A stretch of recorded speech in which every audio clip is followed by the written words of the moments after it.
¿Y si una fotografía de familia escondiera una mentira que duró más de un siglo?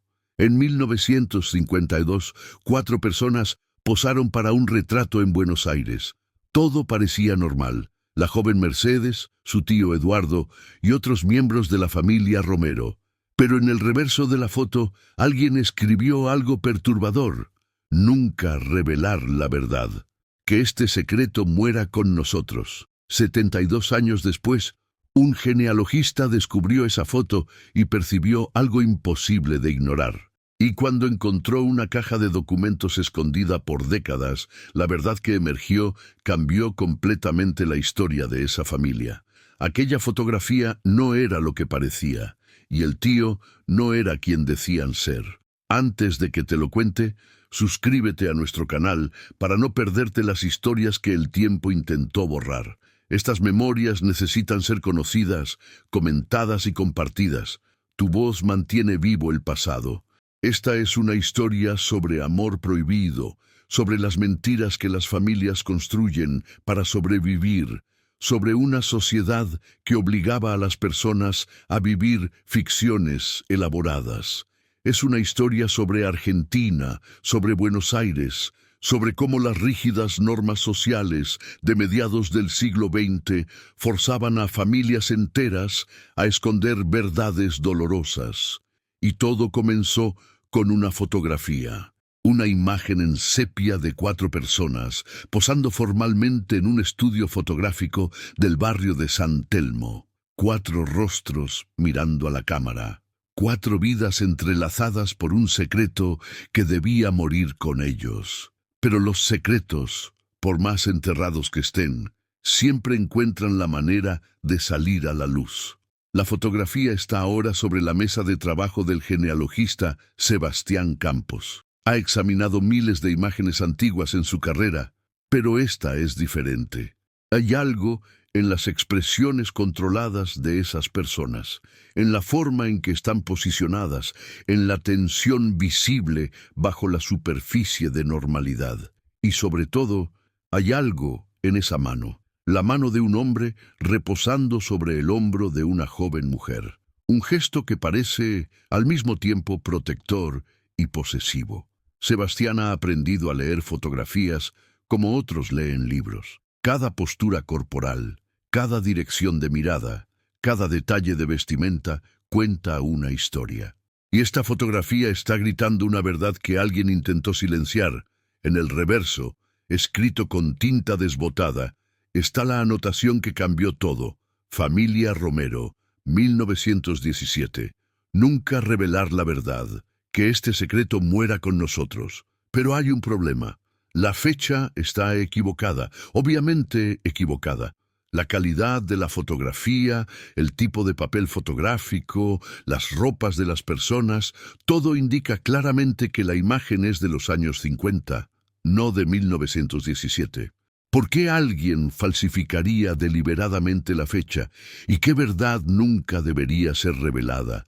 Son las preguntas que Sebastián no puede dejar de hacerse mientras sostiene la fotografía bajo la luz de su lámpara de escritorio, buscando más pistas en cada centímetro de la imagen. La fotografía mide aproximadamente 15 centímetros de alto por 10 de ancho. El cartón sobre el cual está montada tiene las esquinas dobladas y manchas de humedad que sugieren décadas de almacenamiento descuidado. En la parte inferior del cartón, apenas visible, está el sello del estudio fotográfico. Estudio Fotográfico Martínez, San Telmo, Buenos Aires. La imagen misma está en blanco y negro, con ese tono sepia característico de las fotografías de mediados del siglo XX. La composición es formal, del tipo que era común en los retratos de familia de la época. 4 personas están posicionadas contra un telón de fondo neutral, probablemente gris o beige, que era el estándar en los estudios fotográficos. En la izquierda está la joven mujer. Aparenta tener poco más de 20 años. Su cabello oscuro está peinado hacia atrás en un estilo simple pero cuidado. Lleva un vestido de tela lisa, probablemente de algodón o lino, con un cuello discreto. No hay joyas visibles excepto por un pequeño broche en el cuello del vestido. Su expresión es seria, como era costumbre en los retratos formales de la época. Pero hay algo más en sus ojos, una cierta melancolía, una resignación. A su lado, ligeramente detrás, está el hombre del traje oscuro. Aparenta tener entre 35 y 40 años. Su rostro es angular, con rasgos marcados. Lleva un traje de 3 piezas impecablemente planchado, con corbata y pañuelo en el bolsillo del pecho. Su cabello está peinado con brillantina al estilo de la época, y su mano derecha está posada sobre el hombro de la joven mujer. Es esa mano la que primero llamó la atención de Sebastián. No está simplemente reposando, está sujetando. Los dedos están ligeramente curvados, como si estuvieran aplicando una leve presión. Es un gesto que podría interpretarse como protector, como el de un padre o un hermano mayor cuidando de alguien querido. Pero también hay algo posesivo en él, algo que sugiere control. Al otro lado de la joven mujer está el segundo hombre. Es mayor, probablemente de poco más de 40 años. Su traje es más claro, gris o beige. Su expresión es más relajada que la del primer hombre, pero sus ojos también esconden algo. Sebastián ha visto esa expresión antes. Es la mirada de alguien que sabe algo que no puede decir. La mirada de alguien que carga un secreto pesado. Y a la derecha, completando el grupo, está la mujer mayor. Aparenta tener 60 y tantos años. Lleva un vestido oscuro de corte conservador y un pequeño collar de perlas. Su cabello está recogido en un moño. Su rostro muestra las líneas de una vida vivida, de preocupaciones soportadas. Y en sus ojos hay una determinación férrea. Es el rostro de una matriarca, de alguien acostumbrado a tomar decisiones difíciles. La iluminación de la fotografía es profesional, con luz suave que viene de la izquierda, creando sombras sutiles que definen los rostros. No hay sonrisas. Era común en la época que las personas no sonrieran en los retratos formales, pero aquí la ausencia de sonrisas parece ir más allá de la convención. Hay una solemnidad en esta imagen que sugiere que este no es simplemente un retrato familiar rutinario, es un documento, un registro de algo significativo. Sebastián coloca la fotografía bajo su lupa de aumento y examina cada detalle, las texturas de las telas de la ropa, los reflejos de luz en los ojos de las personas, las pequeñas imperfecciones en el telón de fondo. Y mientras examina, una sensación crece en él. Esta fotografía fue tomada para registrar algo importante, algo que las personas involucradas sabían que necesitaba ser documentado, aunque la verdad completa no pudiera ser expresada abiertamente. En el reverso, además de la anotación principal con la fecha falsa y la advertencia sobre el secreto, hay otras marcas, iniciales en lápiz, casi borradas por el tiempo. Números que podrían ser fechas o códigos. Y en la esquina inferior derecha, escrito en una letra diferente, más temblorosa, hay una palabra sola. Perdón. ¿Perdón por qué? ¿Quién escribió esa palabra? ¿Fue escrita al mismo tiempo que la anotación principal o años después? Sebastián no tiene respuestas todavía, pero sabe que necesita encontrarlas. Para entender la historia escondida en esa fotografía, es necesario comprender la Argentina de los años 30, 40 y 50 del siglo XX. Era un país en transformación, pero también un país profundamente conservador en lo que respectaba a normas sociales y estructura familiar. Buenos Aires, en esas décadas, era una ciudad de contrastes marcados. Por un lado, estaba la elegancia de sus avenidas principales, sus teatros, sus cafés literarios. Era la ciudad que se llamaba a sí misma la París de Sudamérica. Pero por otro lado, había barrios populares donde vivía la clase trabajadora. Inmigrantes italianos, españoles, polacos, todos buscando una vida mejor. Y entre estos dos extremos estaba la clase media urbana, tratando de mantener su posición social a través de la respetabilidad. La respetabilidad lo era todo para las familias de clase media. Vivir en el barrio correcto, vestir apropiadamente, asistir a la iglesia, mantener las apariencias. La reputación de una familia podía ser destruida por un escándalo, y lo que constituía escándalo era definido por normas sociales rígidas y a menudo crueles. Las relaciones entre clases sociales diferentes estaban estrictamente controladas. Un joven de familia respetable de clase media no debería, bajo ninguna circunstancia, involucrarse románticamente con una empleada doméstica, con una mujer de clase trabajadora. Tales relaciones existían, por supuesto.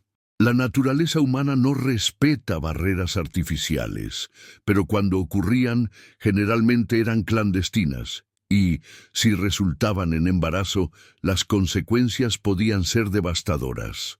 Para las mujeres de clase trabajadora, especialmente para las empleadas domésticas, la situación era particularmente vulnerable.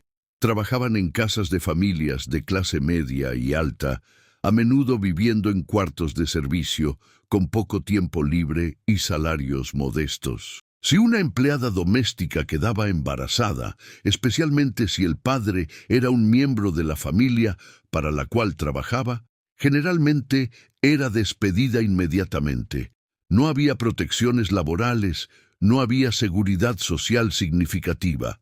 La mujer enfrentaba la perspectiva de criar un hijo sin recursos mientras cargaba con el estigma de ser madre soltera.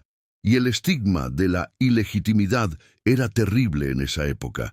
Los niños nacidos fuera del matrimonio eran legalmente discriminados. Las leyes argentinas de entonces hacían distinciones entre diferentes categorías de hijos: legítimos, naturales, adulterinos, sacrílegos. Cada categoría tenía diferentes derechos de herencia, diferentes niveles de reconocimiento legal. Un hijo ilegítimo no solo enfrentaba discriminación social, sino también limitaciones legales reales. Para las familias respetables, tener un hijo ilegítimo era una mancha en su reputación que podía afectar a toda la familia durante generaciones. Las hijas solteras de la familia tendrían dificultades para encontrar buenos matrimonios. Los hijos varones podrían ser excluidos de ciertos círculos sociales. El apellido familiar quedaría manchado. Todo esto significaba que cuando ocurrían situaciones indeseadas, las familias tenían que encontrar formas de manejarlas discretamente. Y aquí es donde comenzaban las ficciones elaboradas, los arreglos secretos, las historias inventadas para proteger la reputación familiar. Un patrón común era enviar a la mujer embarazada lejos, a otra ciudad o al interior, para tener al bebé fuera de la vista de vecinos y conocidos. Después del nacimiento, el bebé podía ser dado en adopción informal a otra familia, o podía ser criado por parientes de la madre biológica bajo algún pretexto inventado. Otro patrón era que la familia del padre criara al niño como si fuera adoptado, o como si fuera hijo de algún pariente lejano que había fallecido. Se inventaban historias elaboradas: una tía que había muerto en el parto, una prima que no podía cuidar al bebé por enfermedad, una hermana que había emigrado. Las historias variaban, pero todas tenían el mismo propósito: ocultar la verdad sobre los verdaderos padres del niño. En Argentina, como en otros países latinoamericanos, había una palabra que encapsulaba todo este sistema de ficciones familiares: el secreto de familia. Cada familia tenía el suyo. Algunos eran pequeños, otros eran enormes, pero lo que todos tenían en común era el silencio. Nadie hablaba de ellos abiertamente. Se mantenían enterrados, a veces durante generaciones. Este era el mundo en el cual la familia Romero tendría que navegar cuando se enfrentaron a su propia crisis en 1930. La historia realmente comienza en 1929, en el barrio de Valvanera, Buenos Aires. La familia Romero vivía en una casa respetable de 2 pisos en una calle arbolada. Era una casa típica de clase media urbana, fachada estrecha, patio interior, habitaciones distribuidas alrededor del patio, cocina en la parte trasera. La familia consistía en doña Emilia Romero, viuda desde hacía varios años, y sus dos hijos varones, Eduardo, de 15 años, y Pedro, de 19. También vivía con ellos la tía Catalina, hermana mayor de doña Emilia, que ayudaba con las tareas domésticas y cuidaba de la casa. Eduardo era un estudiante del Colegio Nacional. Era inteligente, serio, con aspiraciones de estudiar contabilidad o comercio. Doña Emilia había hecho sacrificios considerables para asegurar que sus hijos recibieran buena educación. Después de la muerte de su esposo, había alquilado habitaciones de la casa a inquilinos para generar ingresos adicionales. Eduardo entendía el peso de estas expectativas. Se esperaba que él estudiara, se graduara, encontrara un buen empleo y eventualmente ayudara a mantener a la familia. Pedro, el hijo mayor, ya trabajaba como maestro en una escuela primaria del barrio. Su salario era modesto pero estable y contribuía significativamente a los gastos familiares. Era más serio que Eduardo, más conformista con las normas sociales. Doña Emilia confiaba en él para ser el ejemplo que Eduardo debería seguir. En la casa vecina vivía la familia Fernández. El señor Fernández era dueño de una pequeña tienda de telas en el centro. Su esposa, la señora Clara, era conocida en el barrio por su elegancia y su participación en las actividades de la parroquia. Tenían 3 hijos y empleaban a una mucama que vivía con ellos. La mucama se llamaba Lucía. Tenía 17 años y había llegado a Buenos Aires 2 años antes, desde una provincia del interior, junto con su familia que buscaba mejores oportunidades. Su padre había encontrado trabajo en una fábrica. Su madre lavaba ropa para familias del barrio. Lucía había conseguido el trabajo con los Fernández a través de una recomendación de la parroquia. Lucía era hermosa. Tenía el cabello oscuro y ondulado, ojos expresivos y una sonrisa que iluminaba su rostro. Pero más que su belleza física, lo que la distinguía era su inteligencia. Había tenido que dejar la escuela a los 12 años para trabajar y ayudar a su familia, pero había aprendido a leer y escribir bien, y le encantaba leer cuando tenía oportunidad. Soñaba con poder estudiar algún día, quizás ser maestra o secretaria. Eduardo la había visto muchas veces. Desde su ventana podía ver el patio trasero de la casa de los Fernández, donde Lucía tendía la ropa o regaba las plantas. A veces cruzaban miradas. Eduardo se sonrojaba y volvía rápidamente a sus libros. Lucía sonreía para sí misma y continuaba con su trabajo. Comenzaron a hablar en la calle. Encuentros casuales cuando Eduardo salía del colegio y Lucía volvía del mercado con las compras. Al principio eran saludos breves, comentarios sobre el clima, pero gradualmente las conversaciones se hicieron más largas. Eduardo le contaba sobre sus estudios. Lucía le hablaba sobre los libros que leía cuando tenía tiempo libre. Eduardo estaba fascinado. Nunca había conocido a una chica como Lucía. Las chicas de su clase social, que conocía en reuniones familiares, parecían superficiales en comparación. Lucía tenía una profundidad, una perspectiva sobre la vida que venía de haber experimentado dificultades que Eduardo apenas podía imaginar. Para Lucía, Eduardo representaba algo diferente también. Era gentil, respetuoso, no la trataba como una simple sirvienta. Le hablaba de ideas, de libros, de sueños. Por un momento, cuando hablaban, Lucía podía olvidar que era una empleada doméstica y sentirse como una persona completa, con valor más allá de su trabajo. Los encuentros se volvieron más frecuentes. Eduardo comenzó a buscar excusas para salir de casa a las horas en que sabía que Lucía estaría haciendo compras. Lucía comenzó a tomar rutas más largas desde el mercado para poder conversar más tiempo con Eduardo. Eventualmente, comenzaron a encontrarse deliberadamente en una plaza pequeña a varias cuadras de distancia, donde era menos probable que fueran vistos por vecinos conocidos. Se sentaban en un banco bajo un jacarandá y hablaban durante horas.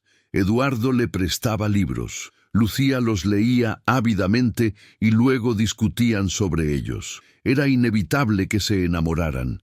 Eran jóvenes, estaban en una edad de intensas emociones y encontraron en el otro algo que sentían que faltaba en sus vidas. Para Eduardo, Lucía era aventura, autenticidad, pasión. Para Lucía, Eduardo era gentileza, respeto, la posibilidad de un mundo diferente, pero ambos sabían que su relación era imposible. Las barreras sociales entre ellos eran infranqueables. Si alguien descubría su relación, las consecuencias serían terribles. Lucía perdería su trabajo, su reputación quedaría destruida. Eduardo sería castigado severamente por su familia, probablemente sería enviado lejos, quizás a vivir con parientes en otra provincia. Y si la relación se descubría de manera particularmente escandalosa, la reputación de toda la familia Romero sufriría. Hablaron sobre estas realidades en sus encuentros. Lucía era más realista que Eduardo. Ella entendía mejor la crueldad de las estructuras sociales que los separaban. Eduardo, con el optimismo de sus 15 años, a veces fantaseaba con futuros imposibles. Esperarían hasta que él terminara sus estudios y tuviera un empleo.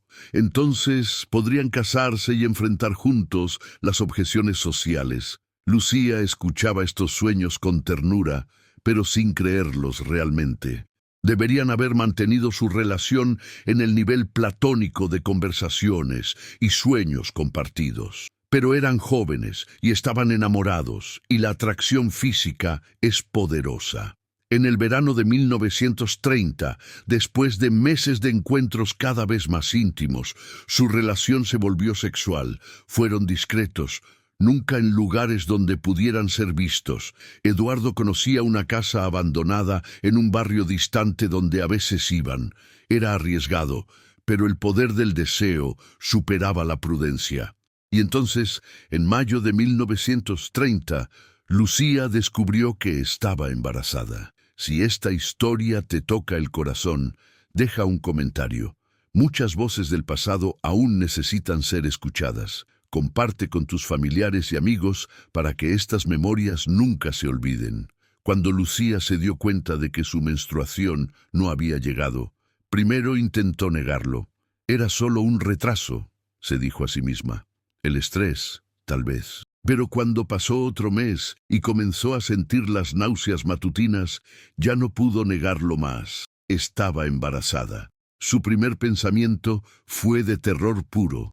Su vida, tal como la conocía, había terminado.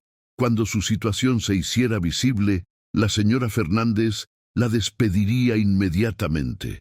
Su familia quedaría devastada por la vergüenza.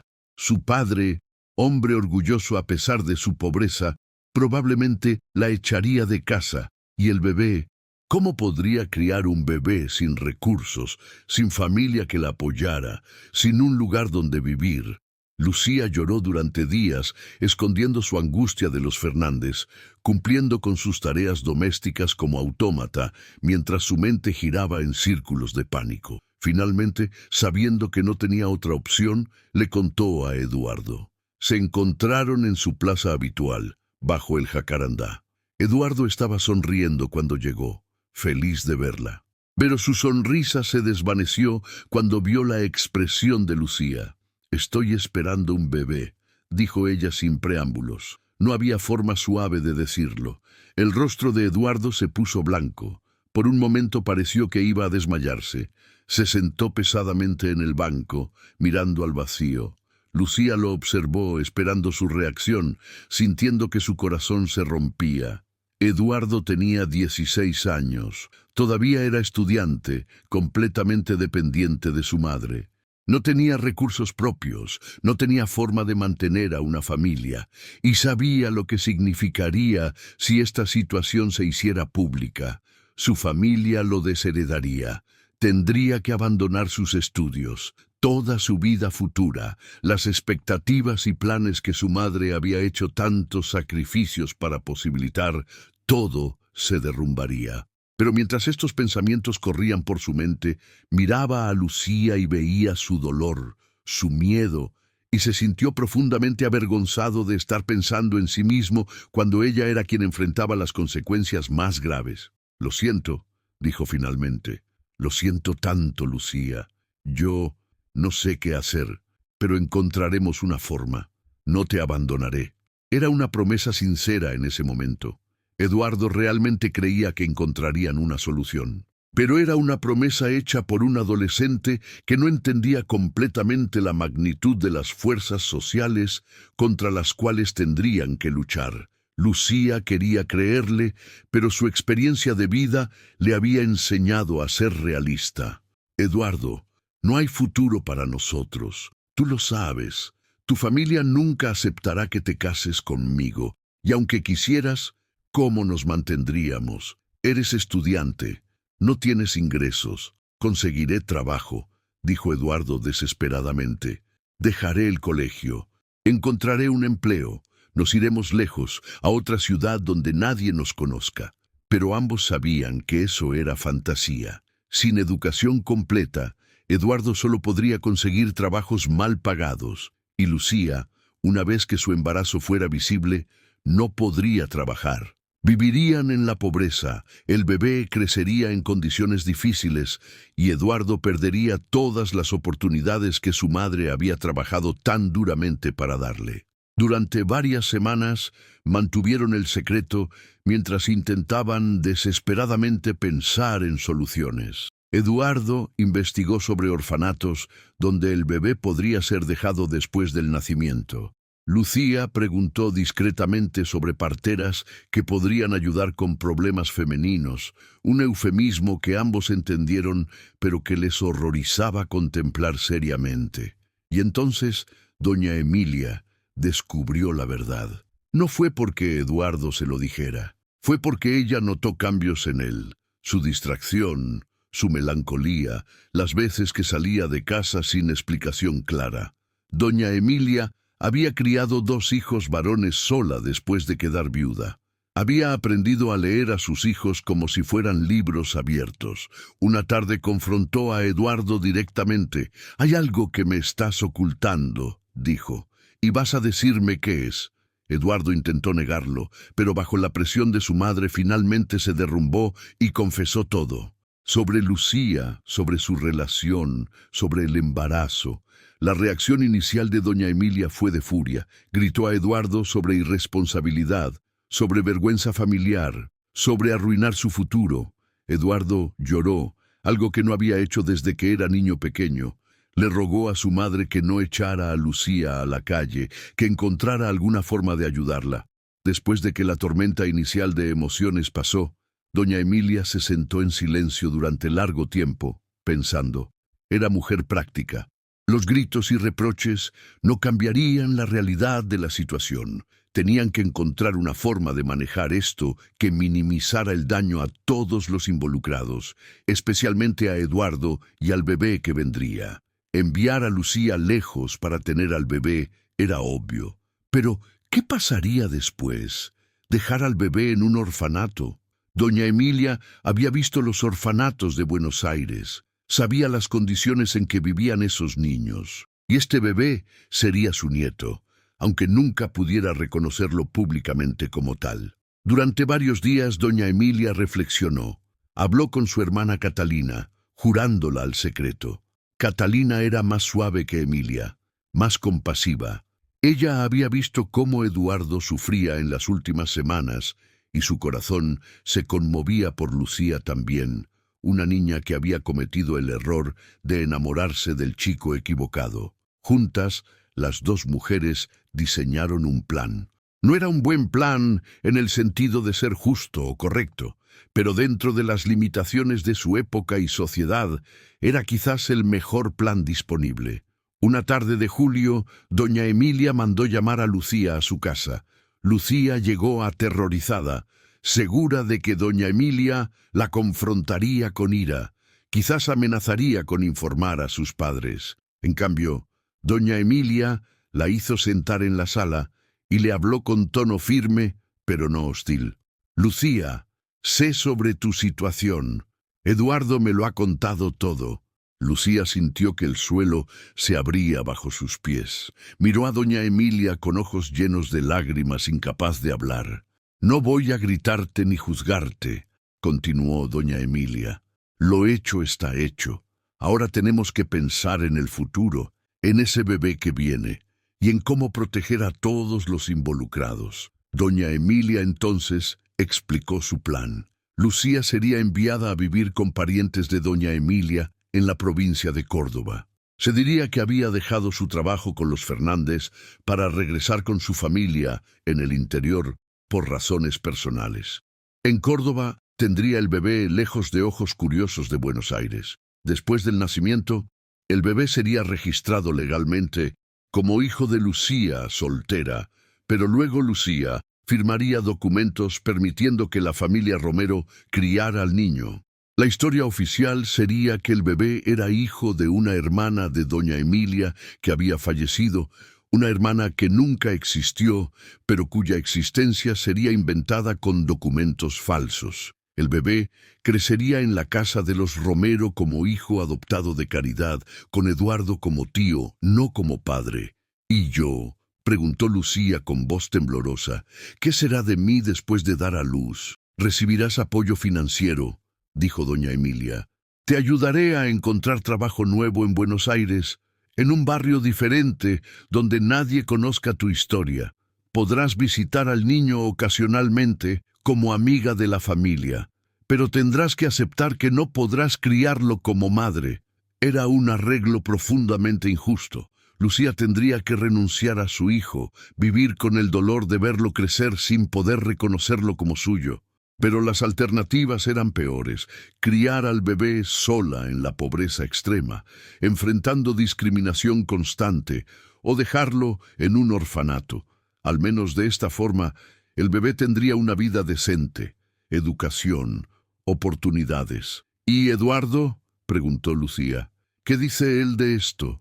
Eduardo continuará sus estudios, respondió doña Emilia firmemente. Esta situación no destruirá su futuro. Él cuidará del niño como tío, le dará todo lo que pueda, pero no puede reconocerlo públicamente como hijo. Eso arruinaría las posibilidades del niño tanto como las de Eduardo. Lucía comprendió la lógica fría de la situación. Si Eduardo reconociera al bebé como suyo, el niño cargaría con el estigma de la ilegitimidad. Sería marcado socialmente.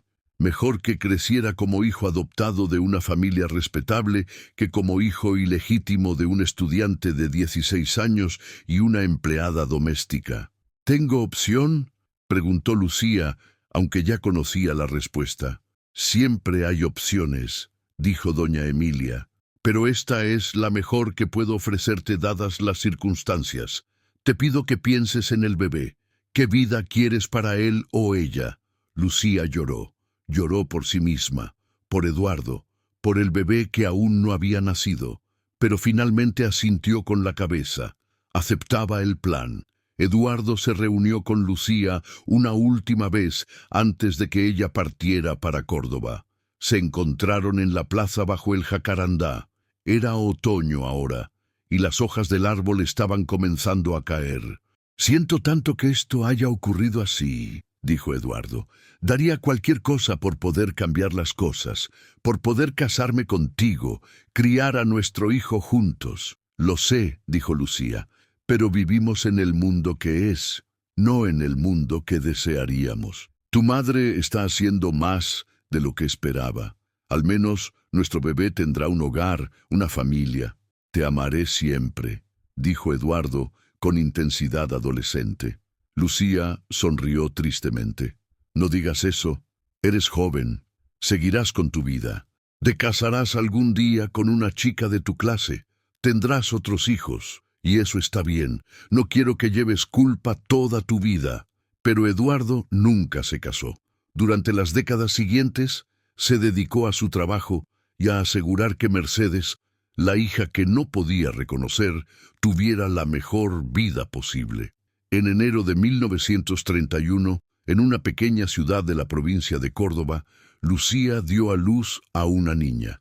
La llamó Mercedes. Fue un parto difícil, atendido por una partera en la casa de los parientes de doña Emilia. Lucía sostuvo a su bebé durante 3 días, memorizando cada detalle de su rostro, sabiendo que pronto tendría que separarse de ella. Doña Emilia viajó a Córdoba para recoger a la bebé. Cuando llegó el momento de la separación, Lucía apretó a Mercedes contra su pecho y sollozó. «Lo siento», le susurró al bebé.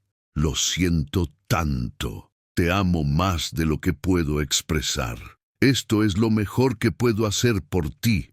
Doña Emilia esperó en silencio, permitiendo a Lucía ese momento. Finalmente, gentilmente, tomó al bebé de los brazos de Lucía.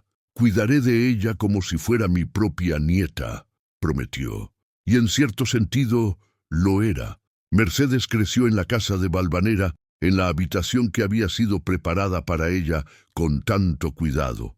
Doña Emilia, su abuela, la cuidaba con devoción. La tía Catalina era una segunda madre, gentil y cariñosa. Pedro, el tío mayor, era serio, pero amable.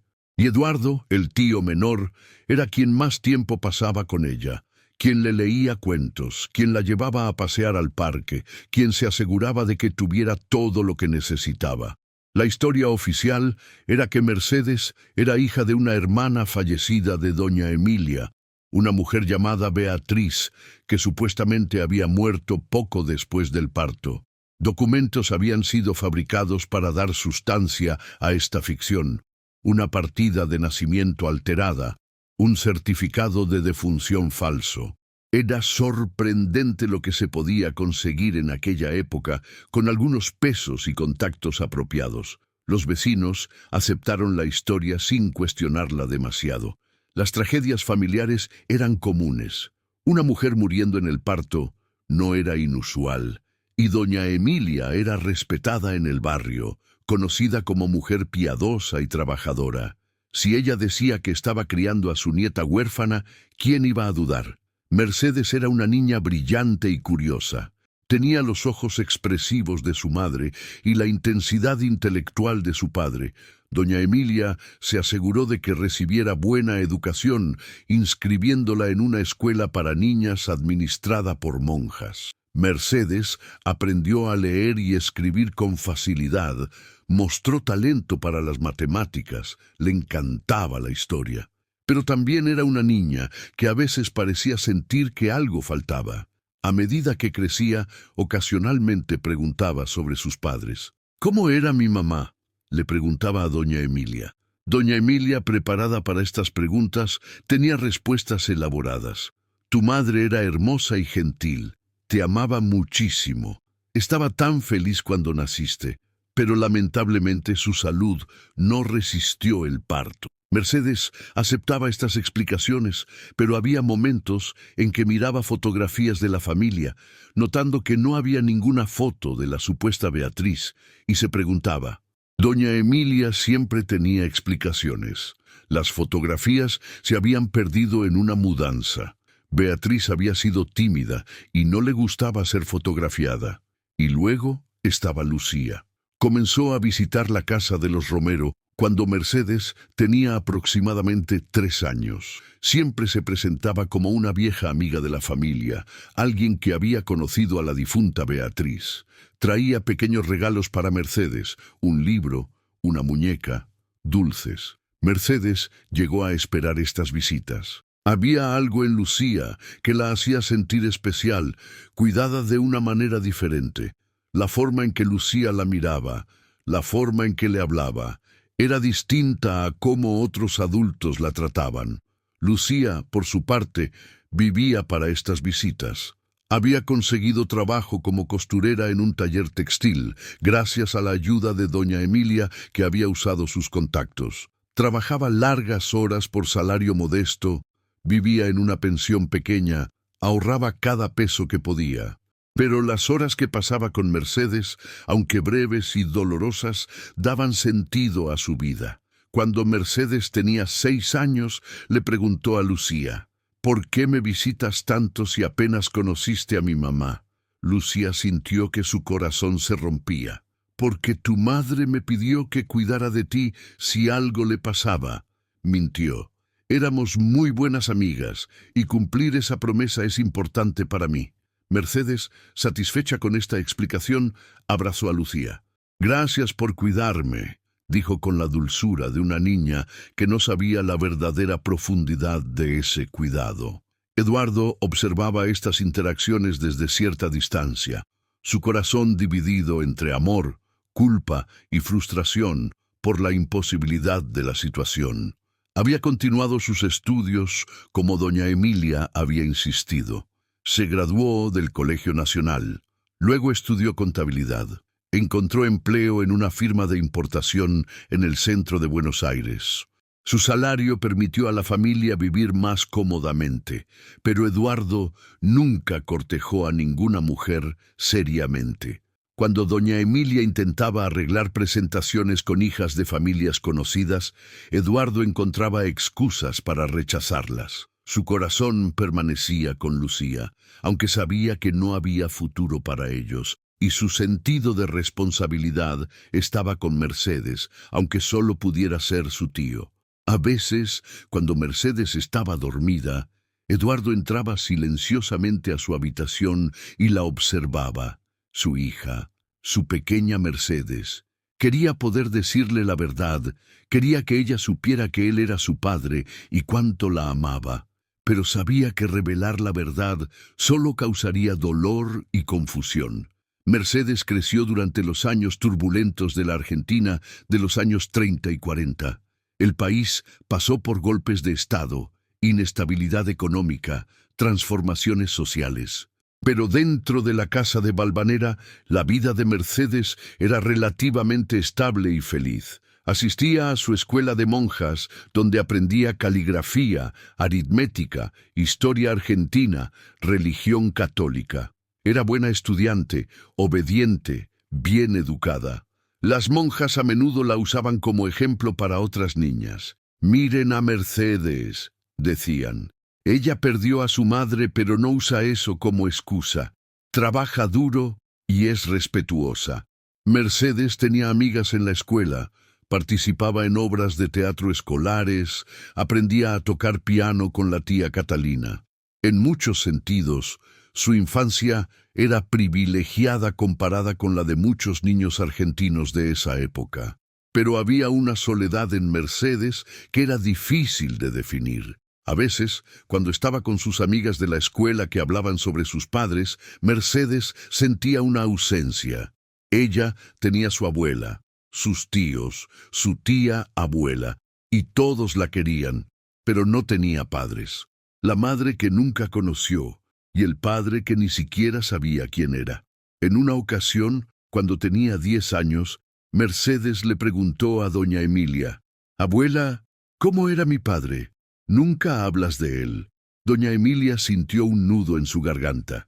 Esta era la pregunta que había estado evitando durante años. «Tu madre nunca habló mucho de él.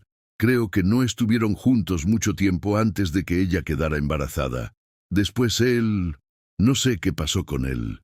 Esta versión vaga era intencional. Si el padre era desconocido o ausente, no habría preguntas sobre por qué no ayudaba a criar a Mercedes. Mercedes aceptó esta explicación también, aunque la dejó con una sensación de vacío. Su padre era un misterio, quizás un hombre que ni siquiera sabía que ella existía.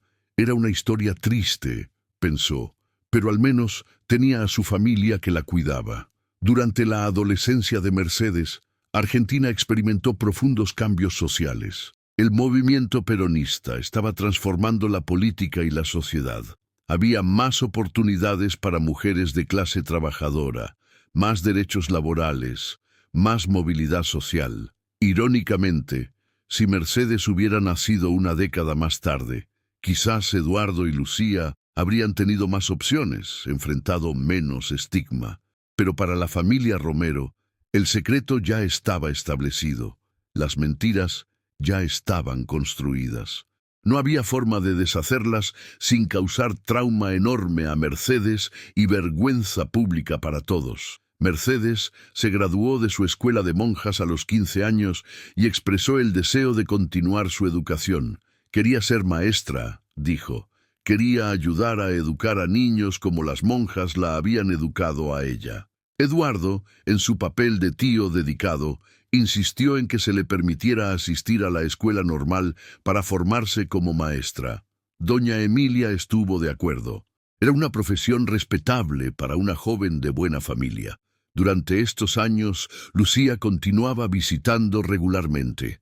Mercedes, ahora una adolescente, había llegado a querer profundamente a Lucía. La veía como una tía honoraria, una amiga especial de la familia. No tenía idea de que cada conversación que tenían, cada momento que pasaban juntas, era precioso para Lucía de una manera que Mercedes no podía comprender. Lucía, ahora en sus 30, nunca se había casado. Cuando amigos o compañeras de trabajo preguntaban por qué, decía que simplemente no había encontrado al hombre correcto. La verdad era que su corazón nunca había dejado de pertenecer a Eduardo y a la hija que no podía reclamar. Eduardo tampoco se casaba. Cuando doña Emilia le preguntaba sobre esto, cada vez con más preocupación a medida que él entraba en sus 30, Eduardo simplemente respondía que estaba demasiado ocupado con su trabajo y con ayudar a cuidar de la familia. Pedro, el hermano mayor, sí se había casado y tenido hijos propios, pero incluso él mantenía el secreto sobre Mercedes.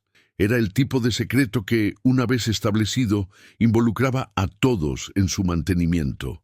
Cuando Mercedes cumplió 18 años, se graduó de la escuela normal y comenzó a trabajar como maestra en una escuela primaria del barrio de Almagro. Era 1949 y Argentina estaba en pleno apogeo del primer gobierno de Perón. Buenos Aires vibraba con cambio social, nuevas políticas, tensiones entre diferentes sectores de la sociedad. Mercedes era una maestra querida, paciente, dedicada, con genuino cariño por sus estudiantes. Muchos de ellos venían de familias de clase trabajadora, algunos de hogares difíciles. Mercedes se identificaba con estos niños de una manera que no entendía completamente. Había algo en su propia historia, la pérdida de sus padres, que le daba empatía especial por niños que enfrentaban dificultades. Era también una joven hermosa.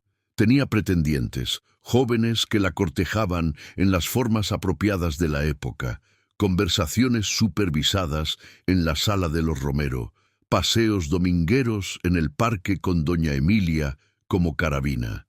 Mercedes disfrutaba de estas atenciones, pero no sentía conexión profunda con ninguno de estos jóvenes. Y entonces conoció a Julio Mendoza. Julio era ingeniero, trabajaba para una firma de construcción, tenía 27 años, venía de una familia respetable de clase media, era serio, trabajador, ambicioso. Conoció a Mercedes a través de conexiones familiares, una presentación arreglada por amigos mutuos. Desde el primer momento hubo química entre ellos. Julio era diferente de los otros pretendientes de Mercedes. Era más maduro, más sustancial. Hablaba de ideas, de planes para el futuro, de sus aspiraciones profesionales, y escuchaba a Mercedes con genuino interés cuando ella hablaba de su trabajo como maestra. El cortejo duró aproximadamente 1 año. Durante ese tiempo, Julio se convirtió en visitante regular de la casa de los Romero. Doña Emilia lo aprobaba, le gustaba su seriedad y sus buenas perspectivas. Pedro también aprobaba. Solo Eduardo tenía sentimientos mezclados. Por un lado, Eduardo quería que Mercedes fuera feliz, y Julio parecía ser buen hombre que la haría feliz.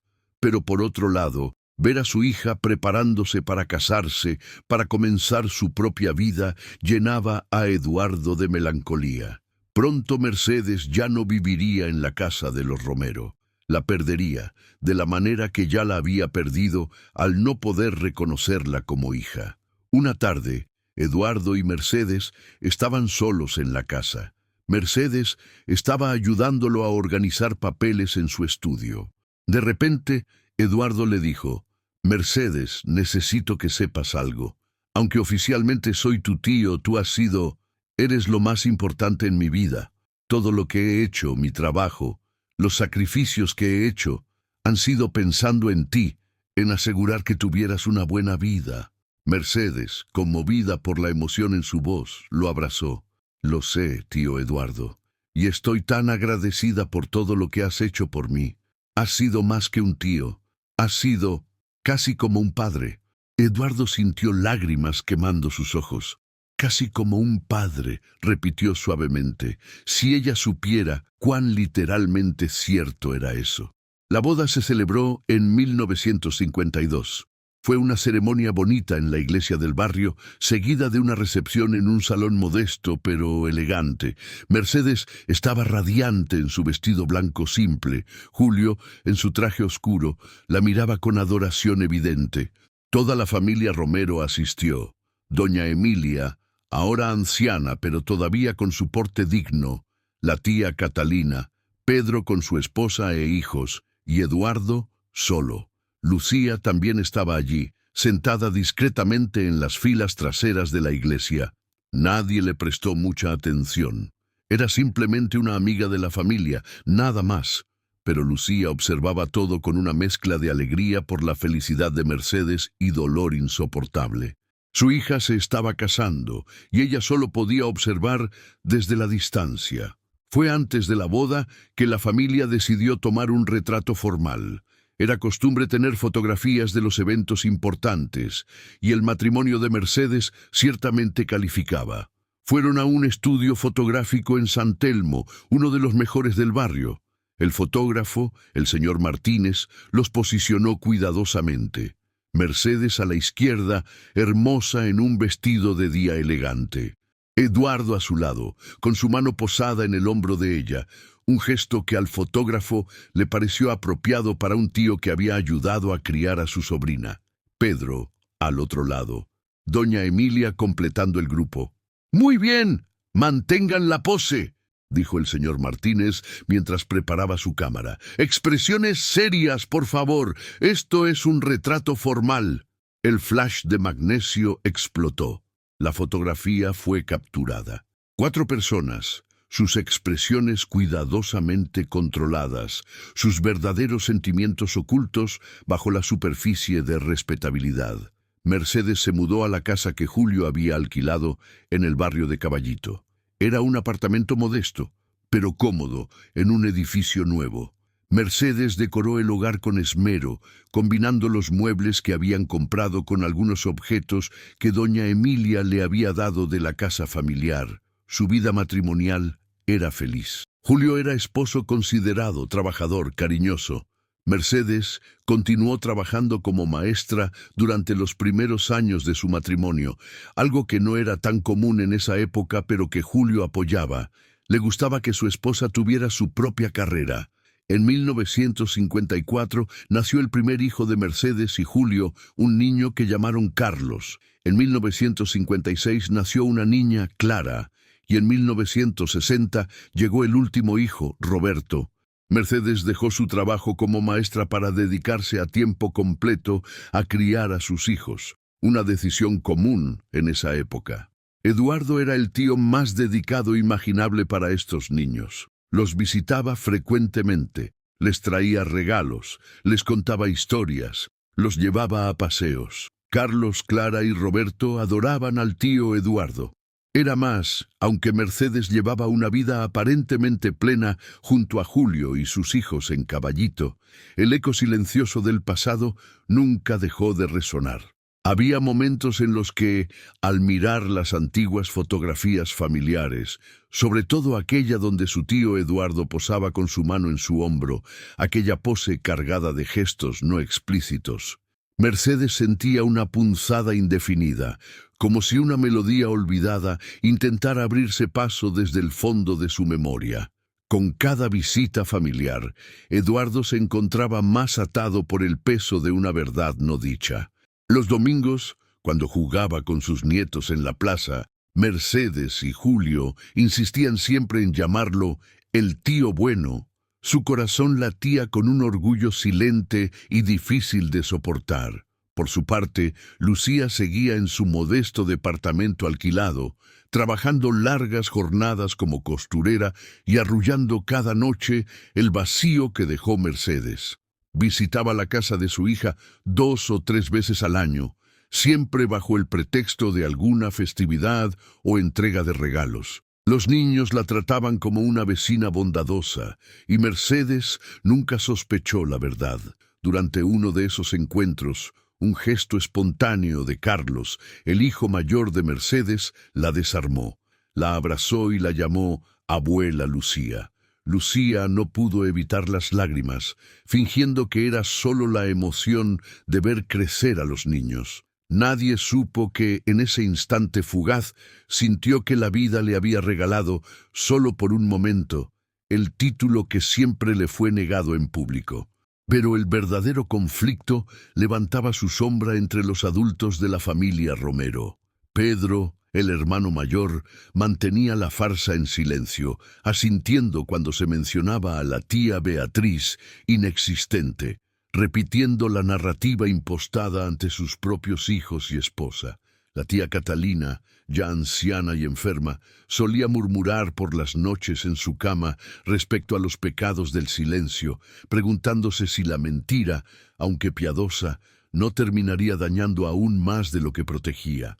Y en la casa de Valvanera, doña Emilia vivía sus últimos años entre la devoción religiosa y la inquietud persistente.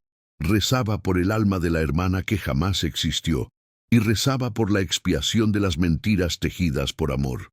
A veces, al mirar el retrato de 1952, hacía caricias suaves sobre el cartón, como si pudiera borrar algunas palabras escritas en tinta desvaída, y con ellas borrar la culpa. Entre los papeles preservados por la familia, hallados décadas después en la caja escondida que Mariana guardó, estaban las cartas que Lucía escribió a Eduardo. No tuvieron destinatario, jamás salieron del cajón secreto en su armario, pero en ellas vertía el dolor de una maternidad clandestina. Querido Eduardo, dejo estas palabras porque necesito vaciar mi corazón. Veo nuestra hija crecer hermosa, buena y generosa, y sé que, aunque elegimos el mejor camino posible para ella, toda mi vida me dolerá escucharla llamarme Lucía en lugar de mamá. ¿Hicimos lo correcto de verdad? Otra carta del invierno de 1958 decía: Hoy Carlos ha comenzado a decir sus primeras palabras. Escucharle pronunciar mamá a Mercedes me llena de ternura, aunque sé que esa palabra no estaba destinada para mí en este ciclo. Espero que algún día, de alguna forma, entienda cuánto la amé, aunque mi papel haya sido solo el de una sombra. La última carta hallada, escrita poco antes de la boda de Mercedes, es una confesión de resignación mezclada con un tenue rayo de esperanza. Quizás algún día alguien encuentre estas cartas y sepa la verdad. Tal vez para entonces el mundo sea menos cruel con las madres como yo. Si lees esto y te preguntas si la mentira valió la pena, solo puedo decirte que preferí verte crecer desde lejos a no verte crecer en absoluto. Estas cartas, nunca enviadas ni exhibidas, serían años más tarde el punto de partida para la reconstrucción de la verdadera historia familiar. Mariana, nieta de Mercedes, bisnieta legal de doña Emilia, las leería con lágrimas y asombro, comprendiendo que el pilar de su existencia era una ficción construida para proteger y al mismo tiempo para excluir. Los años fueron implacables. Eduardo envejeció en la tranquilidad de su departamento de soltero en el centro. Su vida fue rutinaria: trabajo, visitas a la familia, largas caminatas al atardecer por el Rosedal. Nunca confesó su verdad ni a Mercedes, ni a Julio, ni a nadie. El único registro real era su diario privado, donde desahogaba la angustia de una paternidad no reconocida. En una de esas entradas del diario, escrita el mismo día de la boda de Mercedes, dejó constancia de su doloroso orgullo. Hoy se casa mi hija. La vi partir de la casa en el auto blanco de Julio, vestida de alegría. Mi corazón quería gritarle que soy su verdadero padre, que la he amado más que a nada, pero mis labios no supieron decirlo. Sonreí, la abracé, y el secreto siguió pesando entre los pliegues del silencio doméstico. Lucía, en sus últimos años, trabajó hasta donde pudo en talleres textiles. Cuando llegó la jubilación, vivía modestamente en un pequeño piso del barrio de Flores. Mercedes y los nietos la visitaban por compromiso más que por lazos reconocidos, llevándole alimentos y medicinas, creyendo hacer caridad con una vieja amiga de la familia. Fue en su lecho de muerte en un otoño lluvioso cuando una de las nietas de Mercedes, Adriana, le preguntó quién había sido realmente para la familia Romero. Lucía, cansada y casi sin fuerzas, pronunció con dificultad su última confesión. Fui madre de soledad y abuela de sombras. Falleció esa madrugada, con la fotografía familiar enmarcada sobre la mesa de noche. Las lágrimas que le rodaron fueron las últimas de una vida marcada por la renuncia y el amor prohibido. Con la muerte de todos los involucrados directos, Mariana, la bisnieta, abrió finalmente la caja de documentos y cartas. Convocó a su madre Clara, a sus hermanos, y juntos decidieron leer aquellas confesiones, diarios y cartas heredadas. La verdad que emergió sacudió los cimientos familiares. Hubo shock, incomprensión y también, lentamente, empatía. Comprendieron que el sacrificio de Eduardo, Lucía y doña Emilia fue fruto de un contexto social mucho más opresivo, donde el estigma, la condena y la pobreza eran males más temidos que la mentira. Carlos, el nieto mayor, miró viejas fotos familiares con lágrimas nuevas.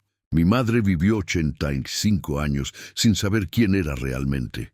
La amamos, y ella fue feliz, pero todo lo que creíamos sobre nuestra historia personal era un tejido de silencios. A partir de ahí, la familia decidió compartir la historia, primero en reuniones familiares, luego con un círculo más amplio. Clara propuso donar la fotografía original y las cartas al museo de la ciudad, con la esperanza de que otras familias reconocieran sus propios secretos en ese testimonio. El proceso de perdón llevó años. La familia aprendió a honrar a sus antepasados, no como perpetradores de una mentira, sino como sobrevivientes de un tiempo injusto donde proteger significó ocultar y amar a veces significó desprenderse.